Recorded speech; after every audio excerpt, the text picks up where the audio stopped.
ဒီနေ့မှာတော့မိုးအေးနဲ့မာလာထန်လေးသွားစားဖို့တဲရံမဟုတ်တဲ့ထဲရန်စီရောက်လာခဲ့ပြန်ပါဆိုင်လေးကတော့တငယ်ချင်းတွေနဲ့အဖွဲလိုက်လာပြီးတော့စားလို့ကောင်းတဲ့နေရာမျိုးပေါ့နော်ပါဝင်ပစ္စည်းတွေကအများကြီးဆိုတော့လေကိုကြိုက်တဲ့ဟာလည်းစိတ်ကြိုက်ရွေးချယ်လို့ရတယ်ပြီးတော့အချင်းရင်ဆိုလဲကိုယ်တိုင်စိတ်ကြိုက်ဆက်လို့ရပါပေါ့နော်ဂိမ်းမဆက်တတ်ရင်လည်းဝန်ထမ်းတွေကကူညီပေးတယ်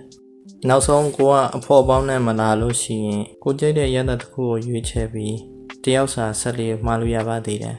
ကဲမလာထန်ရဲ့ visual ကတော့မြင်တဲ့အတိုင်းပါပဲone set လို့ပြောလိုက်ပေမဲ့နှစ်ယောက်စာလို့စားရတဲ့ portion ကြီးထွက်လာတယ်ပေါ့နော်ပြီးတော့အမေတွေကကိုထက်ထည့်ထားတဲ့ဟာမပါတော့တော်တော်များတယ်လို့ပြောလို့ရတယ်တုံရမ်းရတာဟိုမှာပုံမှန်အဆက် level ရွေးလိုက်လို့ထင်တယ်သူစပုံစနီးကအရသာရှိရပေါ့နော်နောက်ပြီးအာရှသားမှန်ရင်ဗာနဲ့ဆဆထမင်းပါမှာဆိုတဲ့အဆိုရှိတဲ့အတိုင်းထမင်းကိုတုံရမ်းဟင်းရင်နဲ့ miss လုပ်ပြီးရလာတဲ့အရာသာကတကယ်ဘာမှနဲ့မလဲနိုင်ပါဘူး